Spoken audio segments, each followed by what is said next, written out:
만일 내가 인생을 다시 산다면 완벽한 때는 결코 오지 않는 법이다. 이스라엘 전국 스쿼시 대회 최연소 챔피언이었던 탈 벤 샤하르는 그에 져서 완벽주의자를 위한 행복 수업에서 그는 이렇게 고백한다. 빨리 세계 챔피언이 되기 위해서 쉬지 않고 고된 훈련을 거듭하고 운동을 그만두고 하버드 대학교에 들어간 뒤에도 그의 완벽주의 성향은 그를 괴롭혔다. 모든 걸 완벽하게 하고 싶었지만 어느 순간 몸도 마음도 지친 그는 점점 더 불행해져만 가는 자신을 견딜 수가 없었다.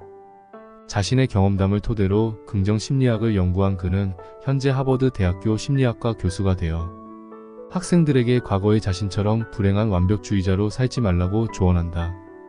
완벽주의를 포기한다고 해서 절대 삶이 무너지지 않으며 오히려 삶을 더 즐기면서 잘 살게 된다는 것이 그의 이야기다.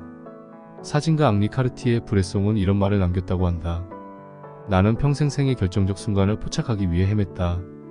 그러나 인생의 모든 순간이 결정적 순간이었다. 딱 한 발짝만 내디뎌 볼 것. 이 길이 맞을까 저 길이 맞을까 우리는 늘 선택의 기로에 서게 된다.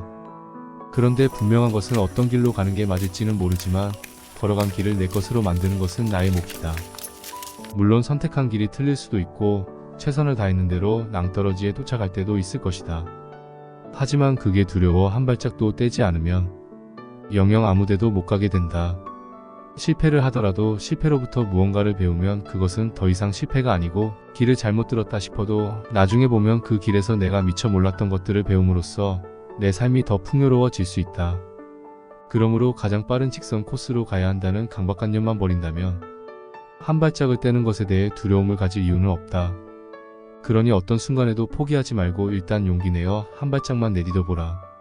당신이 누구든 어떤 상황에 있든 한 발짝만 내디딘 순간 알게 될 것이다.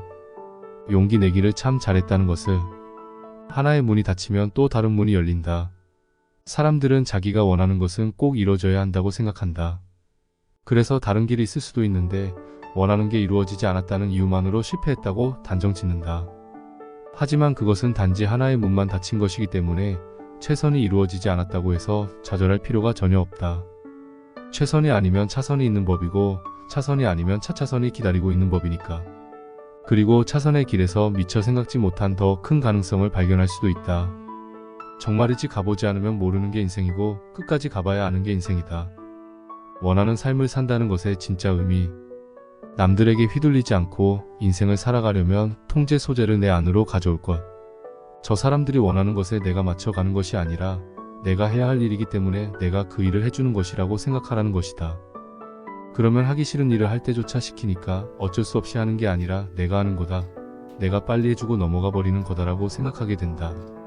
즉 내가 그 일의 주체가 되고 주인이 되는 것이다.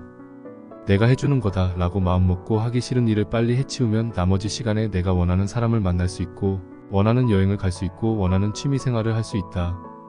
문제의 원인을 확인하는 데 치중하지 말고 문제를 어떻게 풀어야 할지 생각해보라. 그 어떤 억울한 일을 당했더라도 그것을 해결해야 할 사람은 나다. 그러므로 남 탓하기 전에 문제를 해결할 사람이 나밖에 없다는 사실부터 받아들일 필요가 있다. 그래야 남의 역사가 아닌 내 역사를 써나갈 수 있고 남의 인생이 아닌 내 인생을 살 수 있다. 하기 싫은 일과 하고 싶은 일, 꼴 보기 싫은 사람과 오래도록 같이 하고 싶은 사람 사이에서 생기는 수많은 일들을 주체적으로 해결하고 조율하며 살아가는 것, 그것이야말로 진짜 어른의 삶이 아닐까. 다시 그 시절로 돌아간다면, 다시 그 시절로 돌아갈 수 있다면 눈앞에 놓인 과제들에 내 인생을 다 내어주기보다는 좀 더 멀리 보며 나를 더 아껴주고 틈틈이 나에게 즐거운 음악을 들려주고 달콤한 휴식을 허락할 것이다. 해봤자 안 되게 뻔하다는 말부터 멈출 것. 심리학에서 무기력이란 에너지가 바닥나 아무것도 하지 못하는 상태를 말하며 자신에게 무슨 일이 일어나든 스스로의 힘으로 처지를 바꿀 수 없다고 생각하는 것을 의미한다. 무기력한 사람들은 아무것도 안 하면서 외부 상황이 바뀌기만을 바란다. 그런데 분명한 것은 한 발짝이라도 움직이면 적어도 지금 무기력하게 서 있는 그곳은 탈출할 수 있고 가능성이 보이는 또 다른 곳에 닿게 된다는 것이다. 어차피 사람은 살아가게 되어 있다. 그렇다면 우리에게 남은 것은 어떻게 살 것인가에 대한 답이다.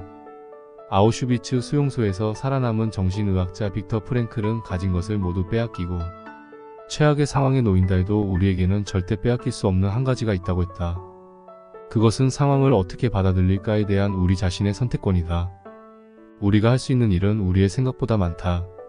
설령 가진 게 아무것도 없다 해도 아이가 넘어져 있으면 일으켜 세울 수 있고, 길을 헤매는 사람이 있으면 길을 가르쳐 줄 수도 있다. 길거리에 아무렇게나 버려져 있는 쓰레기나 담배 꽁초를 줍는 것도 가능하다.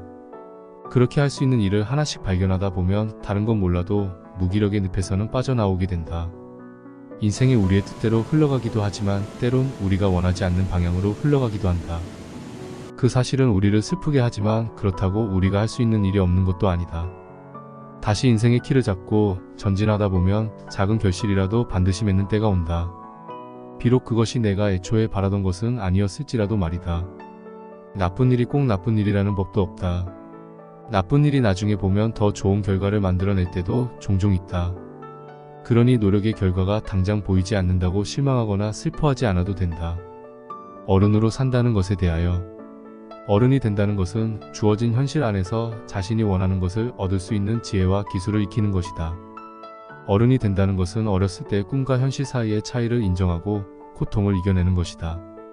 그렇다고 어른이 된다는 것이 아이 때에 달콤했던 모든 것이 사라져버린다는 뜻은 아니다. 아무리 어른으로서 받아들여야 할 현실이 있다 해도 진정으로 건강한 어른은 가끔 어린아이로 되돌아갈 수 있어야 한다. 건강한 어른은 떠날 수도 있고 혼자 남겨질 수도 있어야 한다. 또한 관계의 소중함을 깨닫고 다른 사람들과 다양한 관계를 맺으며 사랑도 하고 다른 사람에게 기댈 수 있어야 한다. 건강한 어른은 자신이 사랑스럽고 가치 있으며 성실하다고 느낀다. 그리고 자신은 세상에 하나뿐인 존재이며 어떤 상황에 있든 늘 흔들리지 않을 자아 정체성이 있음을 믿는다.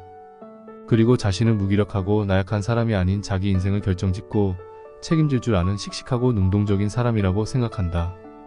건강한 어른은 인생을 단순하게 봤던 어린 시절에서 벗어나 다양한 경험을 거치면서 여러 각도에서 인생을 폭넓게 바라본다.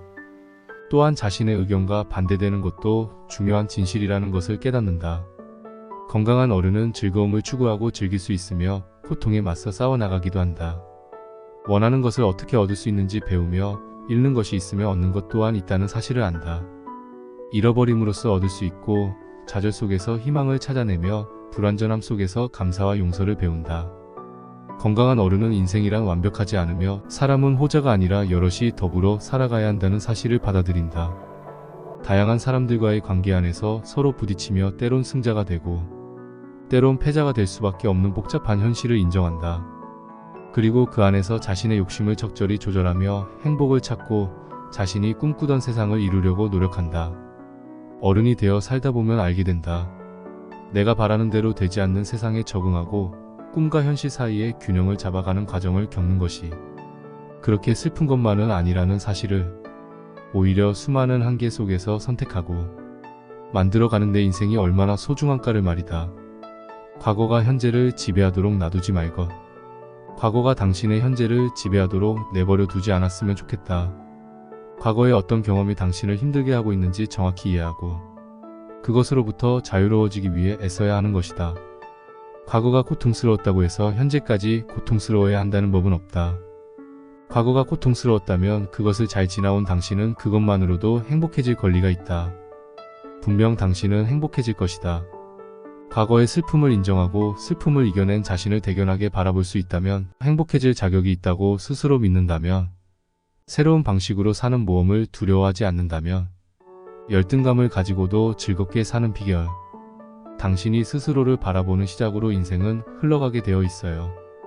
당신이 스스로를 긍정적으로 보면 인생도 그렇게 흘러가고, 당신이 스스로를 실패자로 보면 인생도 그렇게 흘러갈 거예요. 스스로를 한심하고 모자라고 허둥대는 결점투성이로 바라보면 인생도 그렇게 흘러갈 것이다. 하지만 스스로를 착하고 남을 배려하고 뭐든 열심히 하는 사람이라고 바라보면 인생도 그렇게 흘러갈 것이다. 똑같은 나이인데도 내가 나를 어떻게 바라보느냐에 따라 인생이 바뀌는 것이다. 그리고 타인의 비난에 흔들리지 않고 틀리면 고치면 된다고 생각하고 부당한 지적에는 옳지 않다고 말할 수 있고, 타인과의 관계에서 늘 피해만 본다는 사고에 물들지 않고 타인과 대등한 관계에 설 수 있는 태도 또한 나를 믿고 존중하는 데서 출발한다. 자신감이 회복되고 자존감을 찾게 되면 얼굴이 편안해지고 피부가 좋아지면서 빛이 난다. 또한 자신을 억압하고 잡아 끌어내리던 무의식적인 힘으로부터 자유로워지면서 능력도 발전한다. 잃어버린 자존감을 되찾고 새로 태어난 기분으로 세상을 향해 힘찬 발걸음을 내딛게 되는 것이다. 그러니 정말 아름답고 멋진 사람이 되고 싶다면 자신의 자존감부터 체크해 볼 일이다. 자신감이 넘치는 사람은 언제 어디서든 빛이 나고 멋있어 보이게 마련이니까 말이다. 제발 모든 것을 상처라고 말하지 말것. 현대사회는 속도와 확산의 시대다. 사람들의 이동도 잦아지면서 관계에 있어서도 스쳐 지나가는 만남이 많아졌다. 그럴 때는 어떻게든 짧은 시간에 상대에게 강한 인상을 남기는 것이 중요해진다. 즉 남들이 나를 어떻게 생각하는지가 중요해지는 것이다. 게다가 요즘 아이들은 아주 어려서부터 어린이집이나 유치원에 맡겨져 자란다. 아이들이 일찍부터 타인에게 자신이 어떻게 보일지에 민감해지는 이유다. 그런데 남이 나를 어떻게 생각하느냐가 중요해질수록 삶은 매우 불안정해진다. 자신의 생각이나 느낌에 대한 확신이 줄어들고 자꾸 타인의 시선에 민감하게 반응하게 된다.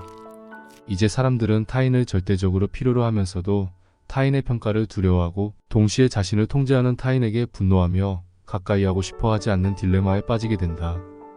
그 결과 사람들은 누구도 믿지 못하게 된다. 그래서 어느 누구도 깊이 알려고 하지 않는다.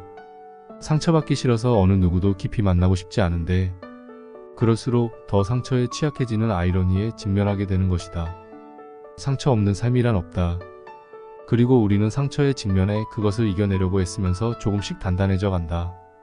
굳은 살이 박이면 소소한 아픔들은 그냥 넘길 수 있게 되는 것처럼 말이다. 그리고 굳은 살이 있어야 더 큰 상처가 왔을 때도 그걸 이겨나갈 힘이 생긴다.